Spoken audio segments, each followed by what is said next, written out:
ಸರ್ಕಾರಿ ಆಸ್ಪತ್ರೆಗೆ 2 ಬಾಗಿಲನ್ನು ನಿರ್ಮಿಸಬೇಕಂತೇಳಿ ಇವತ್ತು ನಾವು ಎಲ್ಲ ಸಾರ್ವಜನಿಕರು ಸೇರಿಕೊಂಡು, ಯಾಕಂದರೆ ಸಾರ್ವಜನಿಕರಿಗೆ ಬರ್ತಕ್ಕಂಥ ರೋಗಿಗಳಿಗೆ ಏನು ವಾಹನ ಏನು ತರ್ತಾ ಇದ್ದಾರೆ ಮತ್ತು ಅಡ್ಡೆ ನಿಂದಿರ್ತಕ್ಕಂಥ ವಾಹನ ಸಂಚಾರರು ಕೂಡ ಅವ್ರಿಗೆ ಏನು ಇಲ್ಲಿರ್ತಕ್ಕಂಥ ಹೋಮ್ ಗಾರ್ಡ್ ಅವ್ರಿಗೂ ಕೂಡ ಸಂಬಂಧಪಟ್ಟ CM ಅವರು ಕೂಡ ಸೂಚಿಸಬೇಕು. ಜೊತೆಯಲ್ಲಿ ಯಾಕಂದರೆ ಎಮರ್ಜೆನ್ಸಿ ಬಂದಾಗ ಆಂಬುಲೆನ್ಸ್ಗಳಿಗೆ ರಸ್ತೆನೇ ಸಿಗ್ತಾ ಇಲ್ಲ. ಯಾಕಂದರೆ ಯಾರೋ ಒಬ್ಬರು ಗಾಡಿ ಹಚ್ಚಿ ಹೋಗ್ತಾ ಇರ್ತಾರೆ ಬಾಗಲ್ ಹತ್ರ, ಆ ಎಮರ್ಜೆನ್ಸಿ ಪೇಷಂಟು ಆಂಬುಲೆನ್ಸ್ದಲ್ಲೇ ಒದ್ದಾಡ್ತಕ್ಕಂಥ ಪರಿಸ್ಥಿತಿ ನಿರ್ಮಾಣ ಆಗಿದೆ. ಹುಮನಾಬಾದ್ ತಾಲೂಕಿನ ಸಾರ್ವಜನಿಕ ಆಸ್ಪತ್ರೆಗೆ ಇನ್ನೊಂದು ಬಾಗಿಲು ನಿರ್ಮಾಣ ಮಾಡಬೇಕಂತೇಳಿ ಮೊನ್ನೆ ಸಂಬಂಧಪಟ್ಟ ಇಲಾಖೆಗೆ ಮತ್ತು ಕ್ಷೇತ್ರದ ಶಾಸಕರಿಗೆ ಮತ್ತು MLC ಅವರಿಗೂ ಕೂಡ ನಾನು ಇವತ್ತು ಮನವಿ ಮಾಡ್ತಿದ್ದೇನೆ. ಯಾಕಂದರೆ ಬಹಳಷ್ಟು ಸಮಸ್ಯೆ ಎದುರುಂಟಾಗ್ತಾ ಇದೆ. ಈ ಸಮಸ್ಯೆಗೆ ಪರಿಹಾರ ಕಂಡುಕೊಳ್ಬೇಕಂತೇಳಿ ತಮ್ಮಲ್ಲಿ ವಿನಂತಿ ಮಾಡ್ತಾ ಇದ್ದೀನಿ. पब्लिक है, कोई रिस्पॉन्सिबिलिटी नहीं है, ना कोई प्यून है, ना हमारी मम्मी है। 1-1.5 घंटा हम खाली एक चिट्ठी लेने के लिए रुके वहाँ, मामूली एक चिट्ठी लेने के लिए 1-1.5 घंटा, कोई उसका रिस्पॉन्सिबिलिटी नहीं है।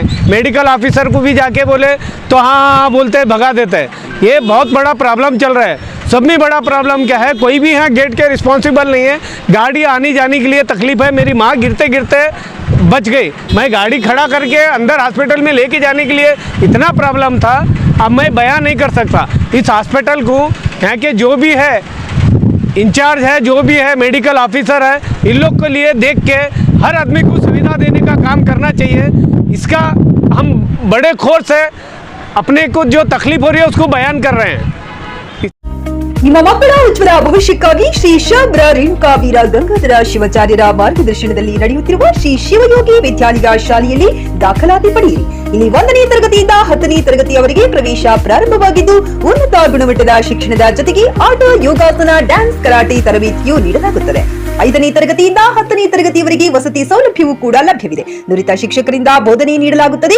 SSLCಯಲ್ಲಿ ಈ ಶಾಲೆಯ ಫಲಿತಾಂಶವು 100%ವಾಗಿದೆ. ಹಾಗಿದ್ರೆ ತಡೆಯಾಕೆ, ಇಂದೇ ಭೇಟಿ ನೀಡಿ ಶ್ರೀ ಶಿವಯೋಗಿ ವಿದ್ಯಾಲಯ ಹುಮನಾಬಾದ್. ಹೆಚ್ಚಿನ ಮಾಹಿತಿಗಾಗಿ ಸಂಪರ್ಕಿಸಿ 8747071091 ಅಥವಾ 9164643288.